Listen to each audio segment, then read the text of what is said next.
Olá, meu nome é Ana Carolina, eu sou doutoranda pela Universidade Estadual de Londrina, em filosofia sob a linha de ética e filosofia política.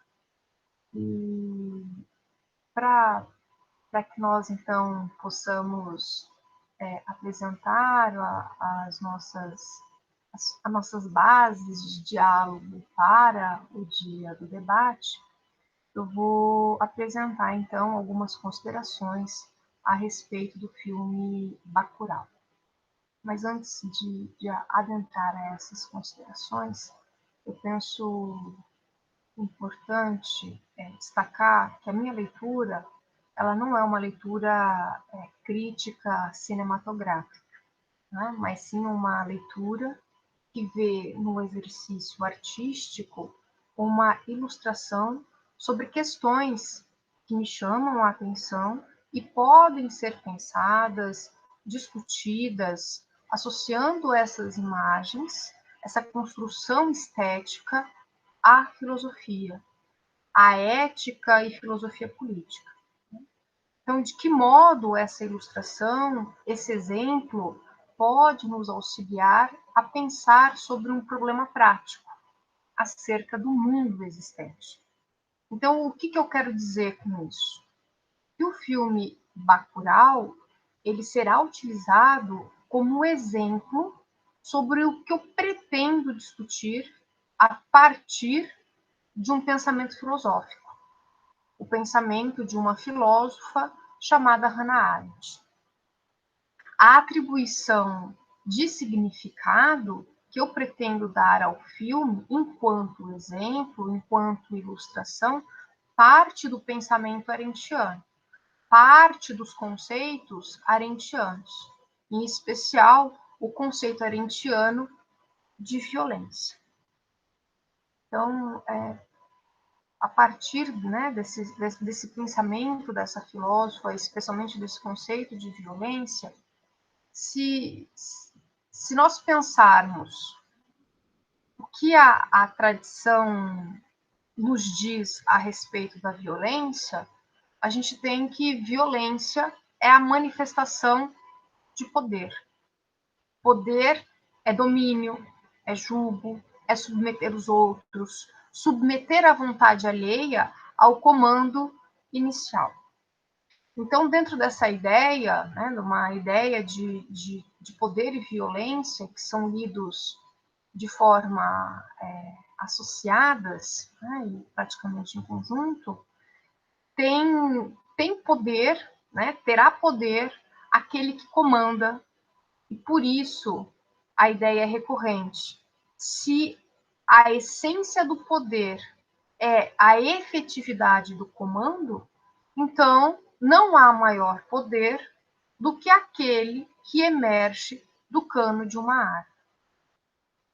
A ideia de poder enquanto dominação permeia, inclusive, as formas de governo. Então, eu tenho a dominação, né, as formas de governo, né, a dominação do homem pelo homem, né, do ser humano pelo próprio ser humano. Então, se eu tenho a dominação de um único indivíduo, eu tenho uma monarquia. Se eu tenho a dominação daqueles que são os melhores, eu tenho uma aristocracia. Se eu tenho o domínio de uma maioria, eu tenho uma democracia. Então, é claro que a violência, dentro dessa realidade, né, de que tem poder aquele que comanda, a violência, então, ela vai ser um comando inquestionável. E o poder, então, né? Então, a violência, ela vai ser a manifestação desse poder. Então, é isso, grosso modo, que a tradição apresenta sobre essas ideias de poder e violência. E por que eu estou dizendo isso? Né? Porque para Arendt, poder e violência são coisas distintas e opostas. Poder é associado a uma comunidade política na qual se é possível agir em conjunto, agir em concerto, onde há o uso discursivo. O poder não é resultado de mas ele é decorrente de um grupo, e de um grupo que se conserva unido. Então, o poder ele existe enquanto esse grupo está unido. Já a violência é a ausência desse poder. Então, totalmente diferente, né? Então, violência, ela surge onde não é possível o agir, onde não é possível o aparecimento em uma esfera pública que possibilite o discurso. Porque a violência, ela substitui a capacidade discursiva, ela substitui a possibilidade de argumentação, substitui a possibilidade até mesmo de uma persuasão. E aqui a ideia também de violência do uso dessa violência é a possibilidade do controle, de se exercer o controle social. Tá? E mais gravemente ainda com o uso dessa violência, quando o uso dessa violência, ela possui o apoio popular. Então, há duas compreensões, né, a partir de Arendt, em que ela coloca em campos totalmente distintos o poder e a violência. Poder é associado ao agir em conjunto, ao participar, né, ao estar entre os seus pares, poder agir em um espaço de aparência, num espaço público. A violência não. A violência é a ausência da possibilidade desse aparecimento, desse agir em conjunto, desse agir em concerto, daqueles que possuem algo em comum, de se associarem, de se reunirem e agirem. É interessante também, a partir do Bacurau, a gente trazer uma ideia arendtiana, que, num primeiro momento, a gente pode pensar, então, todo tipo de violência para o pensamento de Arendt não seria viável. Então, não é bem assim, né? Há uma situação bastante específica em que o uso da violência ele é admitido, né? E aqui eu cito uma passagem de Laffer, que vai dizer o seguinte: a violência só tem sentido quando é uma reação e tem medida. Então, eu reajo a um tipo de violência e não é uma violência desmedida. Né? Porque se eu simplesmente faço uso dessa violência desmedida, a consequência disso é o desaparecimento da própria comunidade. Né? E essa hipótese, então, do uso da violência como reação e com medida, né, com uma determinada limitação, se dá no caso da legítima defesa. Perde, então, sua razão de ser quando se transforma numa estratégia erga omnes, ou seja, quando se racionaliza e se converte em princípio de ação. Então, o que Arendt critica a respeito do uso da violência é o uso da violência como um mecanismo basilar para aquilo que se chama política. Tá? Então, Arendt vai dizer também que a violência ela precisa de implementos. E aqui é interessante no filme, quando a imagem, né, do Lunga ele aparece, né, ele é trazido, aparece como alguém que está sendo procurado, alguém que tenha violado alguma lei, né, do Estado, está sendo procurado, mas ele efetivamente aparece no filme quando se conclui que é necessário fazer alguma coisa, e esse fazer alguma coisa é se buscar o apoio bélico que o Lunga ele pode proporcionar. Então, o Acácio ele recorre ao Lunga em razão do armamento que ele pode oferecer à comunidade que se encontrava acuada. Então, a violência, se eu tenho violência e respondo com violência, essa violência ela sempre vai ser por implementos. Então, segundo Arendt, a ação violenta ela é regida por uma categoria de meio e fim. Então, eu faço tal coisa para atingir tal fim.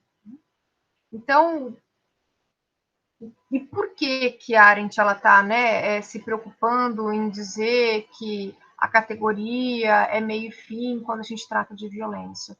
Porque a Arendt ela tem uma preocupação na ideia que o próprio a ideia de que o fim, né, de que o meio, na verdade, de que o meio ele pode suplantar o próprio fim que justifica o uso dessa violência.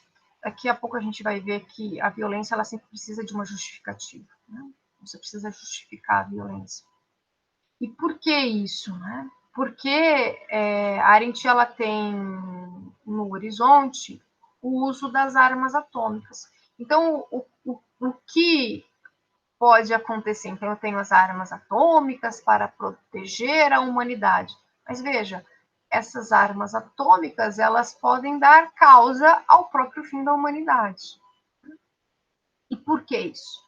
Porque a ação humana ela nunca é previsível. A gente não tem como saber o que vai resultar dessa ação. Então, de repente, o meio que eu utilizo para justificar uma proteção, para justificar a política, para justificar a própria garantia do poder, pode dar margem à destruição daquilo que se objetiva com aquele uso. Então, aqui, a Arendt traz a ideia de que a violência, né, de que o uso da violência não pode ser utilizado como algo que é infligido com o intuito de regenerar feridas. E daí ela vai dizer, né? Se eu pudesse, se fosse possível a utilização da violência para se colocar uma pá de cal sobre algo, né, no sentido de se regenerar algo que foi perdido, então seria melhor que nós recorrêssemos à vingança. Então, a vingança funcionaria melhor. Então, também para Arendt, essa ideia de violência para restaurar ou regenerar algo não é admitível, né? Ou não é não permeia o pensamento da autora. Outro aspecto interessante é quando ela menciona a ideia de revolução e diz que em um conflito de violência contra violência, a superioridade do governo tem sido sempre absoluta, mas essa superioridade dura apenas enquanto a estrutura do poder de governo está intacta, isto é, enquanto os comandos são obedecidos e as forças do exército ou da polícia estão prontas para usar as armas. Então, a Arendt tá dizendo aqui, né, olha, parece que a revolução ela não é feita. A revolução ela resulta de uma desintegração dessa noção de poder enquanto poder de comando. Né? E daí a Arendt destaca, né, essa ideia, né, de poder, ela vai depender do que se apoia e do que se dá, né? Do que se dá o consentimento, a que se dá o consentimento. Então, se a gente pensar em última instância, o poder, ele sempre depende dos outros, ele sempre depende do grupo. E voltando à ideia, né, de que violência, ela sempre vai precisar de justificação, eu preciso justificar o uso daquela violência. Por outro lado, o poder, ele vai precisar de uma legitimidade. E essa legitimidade, ela só surge, ela só nasce do estar junto, das pessoas que estão juntas para agir em concerto. Então, quando se pensa em justificação, não se duvida que ela exista para aquele que, por exemplo, está na iminência de sofrer uma violência e se defenda. Então, aqui é interessante que, dentro dessa ideia de defesa, há uma violência. No filme, isso é muito claro, né? No momento em que vou usar aqui o termo caçadores, né? Eu não consigo pensar em algo, aquela gente que está caçando.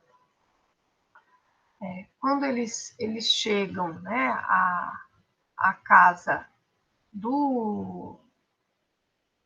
daquele senhor que cultiva plantas e ele alveja né, dá um tiro e mata aquele, então isso é muito claro, veja, é plenamente justificável.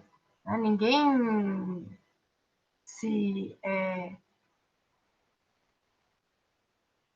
duvida daquilo, né? Ou que diz, olha, talvez isso não fosse tão legal, ou não fosse...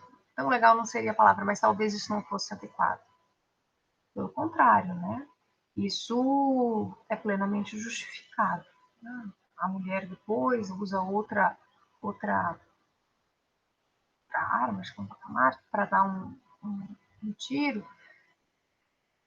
Ninguém duvida daquilo. Então, aquele que está sofrendo, está numa iminência de sofrer uma violência e se defende, o fim que é a defesa, né, a autodefesa ou a defesa de outra pessoa, é plenamente justificável. Você justifica plenamente o uso daquela violência. E talvez por isso,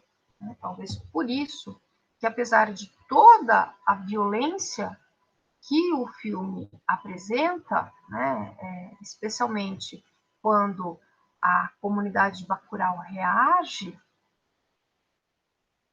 você olha aquela violência e diz, não, eles estão reagindo. Então, se admite esse modo de reação.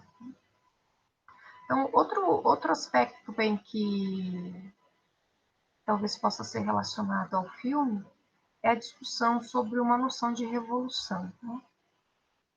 Então, para Arendt, a noção de revolução, aqui, grosso modo também, tem duas frentes. Uma da libertação e outra da liberdade. Né? Então, só se é livre para agir nesse espaço público, senão se sofre restrições. Restrições, seja em razão das necessidades prementes de sobrevivência, seja de restrições vindas de outras pessoas. Então, há para Arendt uma ideia de libertação quando se libera das restrições. Então, eu tenho uma libertação quando essas restrições elas são retiradas, né, desses indivíduos, né? Se liberta quando não se tem mais essas restrições. Eu tenho uma liberdade, né, ou a construção de um espaço para a liberdade quando os seres humanos eles podem aparecer por palavras e atos livres. Eles não sofrem nenhum tipo, óbvio, né? Não é que não sofrem nenhum tipo, mas que essas pessoas possam se manifestar, possam aparecer, né? E daí Arendt ela vai dizer que essa liberdade ela sempre foi privilégio de alguns, porque apenas alguns eram aceitos naquilo que se chamava domínio público. E por quê? Porque algumas pessoas tinham direitos de cidadania e essas mesmas pessoas, esses alguns, eram libertos da necessidade. Então, esses poucos eram efetivamente livres para serem livres. E daí Arendt vai dizer, né, que desde a Revolução Francesa é que aqueles que se dedicaram à liberdade nunca mais puderam se reconciliar com o estado de coisas no qual ser livre da necessidade fosse um privilégio de poucos. Ninguém pode ser livre se não andar entre iguais. E essa igualdade, então, é construída numa esfera pública. E aqui,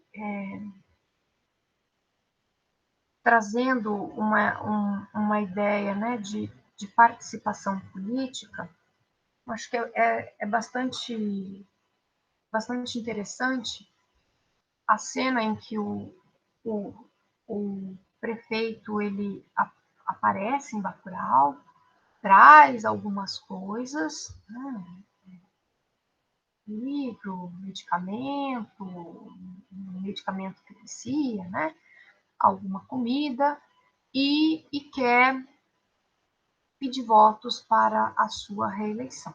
Daí é curioso que aquela população de Bacurau, que aquelas pessoas da comunidade de Bacurau, eles somem, eles, eles se recolhem, né? Eles estavam tendo as suas atividades na feira, né? Interessante isso, eles estavam na feira, mas todos, na hora que o prefeito está chegando, todos se escondem, todos saem. E daí o prefeito, quando ele pede os votos, ele é criticado, ele de alguma forma vaiado, né? Hostilizado, mas sem que qualquer pessoa argumente ou faça algum discurso no sentido de dizer as razões pelas quais ele não vai ser reeleito, ou as razões pelas quais eles não vão votar. A população se sente enganada, porque ele fez uma promessa de levar a água, e a água não chegou durante os 4 anos do mandato. Então, e é curioso isso, porque a comunidade Bacurau é uma comunidade bastante diversa. É interessante quando é feito a fala no velório, é dito, né, que dali você tem pessoas que são médicas, né, não necessariamente que estejam ali, mas que saíram dali, né? Então, saíram dali médicos, professores, né, ladrão, né? A única coisa que não saiu dele foi ladrão, né? Mas tem uma diversidade. A própria construção de Bacurau representa um microcosmo e não tem nenhum tipo de insurgência, não tem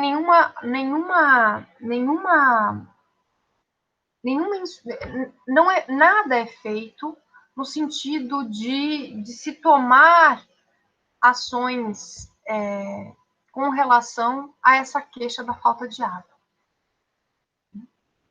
E curiosamente, o outro momento no filme em que essas pessoas desaparecem dessa vida ali na comunidade é quando eles estão sendo atacados. Estão sendo atacados por uma violência bélica. Então, não que o que seja feito pelo prefeito ou por aquilo que aquele prefeito representa não seja uma violência, né? Mas aquela população sai de novo quando tem a violência bélica. E daí, quando se tem a violência bélica, a reação é o uso da força. É uma legítima defesa, eles estão reagindo. Então, há uma reação também pelo uso da força bélica. É curioso que os dois momentos em que a população sai do espaço de convivência, quando aquele que representa uma política, não no sentido arintiano, mas aquele que representa a política, aparece quando aparecem aquelas pessoas que estão caçando seres humanos para talvez fazer. Então, é muito curioso isso, né? O modo com que isso é retratado. Só que no caso do político, as pessoas não vêm participar, elas não reagem. É engraçado isso. Não há uma reação, não há uma tomada do espaço público para o discurso. Não há. E daí, dentro dessa ideia, me parece que a frase, né, você quer viver ou morrer, diz muito sobre o filme. Você quer viver ou você quer morrer? Só que o filme me parece apresentar duas hipóteses em que se morre. Se morre às mínguas, não sendo dado a atenção que deveria advir desse Estado, até pelas razões pelas quais se justifica a criação de um Estado, e depois pelo ataque daquelas pessoas ou daquela gente que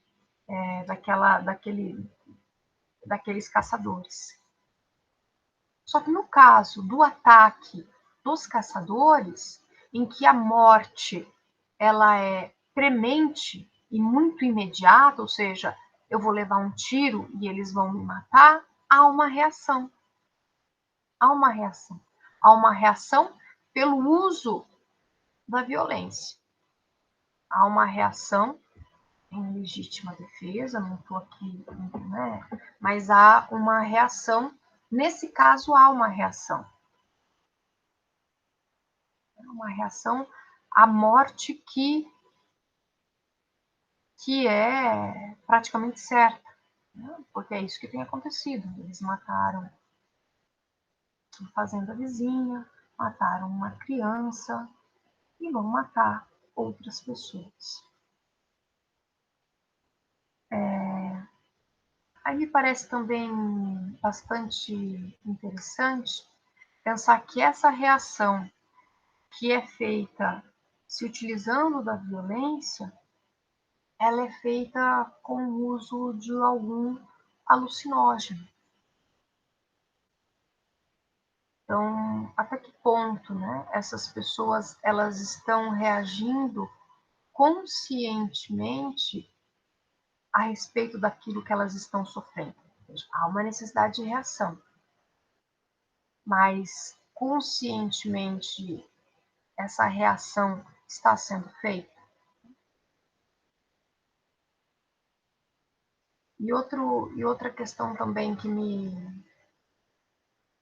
a partir de um pensamento arintiano, me parece que o modo com que essa violência é utilizada e o resultado dessa violência, a gente não trata ali de uma ação política. Estou pensando simplesmente, não estou pensando no significado do filme, não é isso. Eu estou pensando no ato em si, no ato que é retratado pelo filme. E parece que não há uma consciência do que é, a partir de uma perspectiva arendtiana, isso fica bem claro. Né? Não há uma consciência clara do que é um agir, né? Do que é um agir numa esfera pública, do que é um agir político.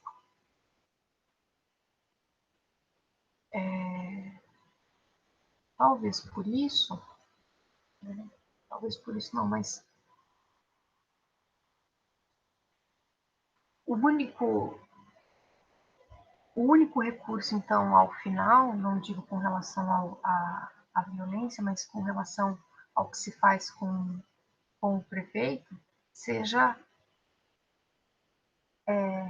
soltá-lo no lombo de um jumento para que ele seja levado para o sertão. Então, né, também não tem uma esfera, né, de diálogo aqui ou de uma construção de uma esfera pública. Né? Não estou dizendo que, dentro da perspectiva do que aquele sujeito faz, haveria condições de se conversar, não é isso. Mas não me parece que a ação construída na imagem do filme seja uma ação política sob a perspectiva arendtiana. Assim, uma reação a uma violência. E a violência, como toda ação, ela é apta a mudar o mundo. Né? Para encerrar aqui né? Encerrar esses apontamentos que eu estou fazendo. Então, a violência, como toda ação, ela é apta a mudar o mundo. Mas a mudança, segundo Arendt, provavelmente será para um mundo mais violento. E talvez por isso que o filme ele termine com o modo com que termina. Porque o uso da violência ela não constrói uma esfera política. O uso da violência ela não estabelece os vínculos. O uso da violência não cria política. Então, sob uma perspectiva arendtiana, se fez um uso legítimo, né? Se fez um uso justificável da violência, né? Porque houve uma reação a uma ação de violência totalmente caçar seres humanos, né? Uma coisa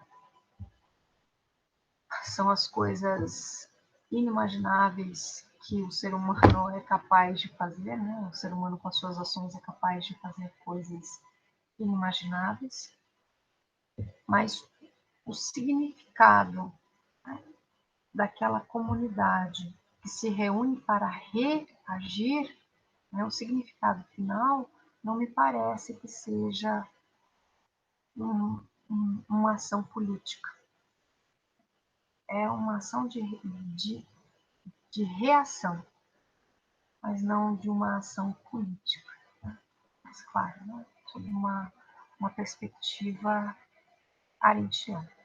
Enfim, são essas as considerações que eu faço